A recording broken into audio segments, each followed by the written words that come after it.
Douglas Cooling and Heating, serving the Birmingham area for 38 years. 988-3706. That's Douglas. I'm James Spann. This is the morning edition of the Weather Xtreme video for Friday, the 5th of November. Coldest day of the fall so far. We'll kind of sit in the mid to upper 40s, maybe touching 50 today. A freeze likely by tomorrow morning, and could there be a few snow flurries up on Lookout Mountain, up around Mentone today? We'll talk about it. First off, a reminder, 1 week from tomorrow, Storm Alert Extreme. People all the time ask us, when can you get storm training? Well, we do it once a year, and it's coming up. So get that on your calendar. We start at 9 at the BJCC. We go until 2. It doesn't cost a dime. No need to register. Just show up. If you got kids that love weather, bring them down there. You'll get the basic and the advanced Skywarn training. We encourage all of our existing Sky Watchers to come every year for retraining. I learn something new every year. Brian Peters will be doing the training. I'll be speaking. J.B. Elliott will be there. So we always enjoy that. And you get to go to the car show free, the Alabama International Auto Show that goes on the same weekend at the same venue there. Check the Skycam shot this morning. First off from Montevallo on the campus of the University of Montevallo. Clear with readings right around 40. There's a look at Fayette County Courthouse up in northwest Alabama. And down in Auburn, the sky is mostly clear. Whoa, Nelly, look at that big trough over the east. What a high-amplitude pattern, ridging over the west, troughing over the east. And we'll check our numbers. They're sitting in the upper 30s and low 40s. 37 this morning at 5 o'clock for Haleyville, Gadsden, and Anniston. Birmingham at 43, Tuscaloosa 44. We'll climb very slowly today, maybe touching 50 in spots this afternoon, but for a pretty good chunk of the day, we'll be in the 40s. You factor in a pretty good northwest wind, and it will feel colder. And look at the cold air north of here. Readings in the 20s all the way down into Kansas, and that'll be settling in here, setting the stage for the first freeze of the season on a widespread basis tomorrow morning and Sunday morning. And yeah, we'll be watching the radar. Not much at the moment. We see a little activity up in Tennessee on the Cumberland Plateau, but no doubt with very cold air aloft, there could be a few little sprinkles or maybe a few snow flurries up that way, and some of those flurries might clip that northeastern tip of the state. Again, we wonder if Mentone might see a little snowflake or a snow grain today. And elsewhere, there could be a few sprinkles, but the range should be insignificant. In fact, there's the QPF chart showing nothing to measure for the next 5 days. This is valid through Tuesday evening of next week. Well, by golly, Tomas finally got its act together, unfortunately, at a bad time for Haiti. The system is now a minimal hurricane, packing sustained winds of 80 miles per hour, and the organization structure looks pretty good on the satellite.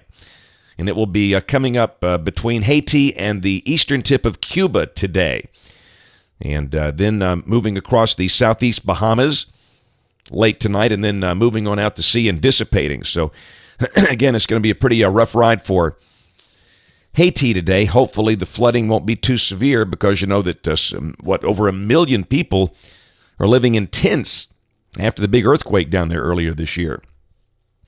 We'll check the modeling. This is the OZGFS at 1 o'clock today at 500 millibars. There's your big trough over the east. Energy rotating through the base of that thing. And again, the 540 line is almost all the way down to Mobile and Pensacola, the Gulf Coast. Both the GFS and the NAM are suggesting we might reach the low 50s today.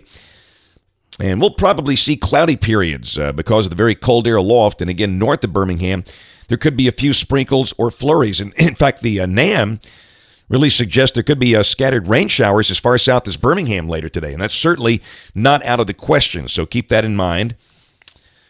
There's a look at tomorrow. We start the day at or below freezing.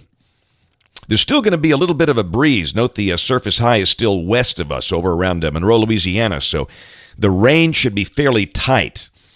Most spots around 30.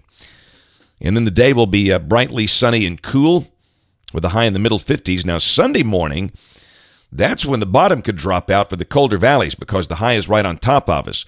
We could see the colder valleys getting down there in the mid-20s, but the ridge tops could be in the low and mid-30s. But again, most folks will be at or below freezing on both mornings. And Sunday afternoon, we start to warm up with a high back around 60. And Monday, a more pronounced warming trend begins. In fact, the GFS now showing a high of 70. There's Tuesday, will be dry. Low 70s likely. Same thing on Wednesday. Thursday, we stay dry. Storm system forms over around Gage, Oklahoma, with the potential for some snow back in the cold air. And on Friday, that wave lifts out. You can see one wave lifting out toward the Great Lakes, another one dropping in behind it. And there's a trailing front from that surface low up north, but again, with the upper support pulling out, it looks like it's not going to be a big rain event. So the next chance of rain would be about a week from today. And then the front just kind of stalls out and fizzles out with the upper low moving up there toward Hudson Bay. On Saturday the 13th, that's suggesting there might be a shower, but rain would not be a big deal. A couple of days later on the 15th, we've still got the main trough axis a little west of the state and pretty cold air flooding in behind that thing. It's a 1032 high. And overrunning rain shows up here. And again, if this were January, hey, now look out for some kind of mischief of ice or snow or something, but it's not. It's November, so it looks just kind of cool and wet. And on the 20th, very strong westerlies over much of the nation, and down below that, pretty chilly air in place. But the good news, we don't see any sign of any severe weather through November 20th on these past few runs. That's it for the Weather Xtreme video today. We'll have notes on the blog. The next video by 3:30 or so today. And if you're local to us, we invite you to watch us on television this evening. ABC 3340 in Birmingham at 5, 6, and 10. Thanks for watching. Have a wonderful day, and God bless. Each day, there are new stories to tell about the people who live here and the place we call home. All of the faces that I see, all of the places close to me, they're all part of all the best things about home. Sharing your stories on ABC 3340, Alabama's news leader.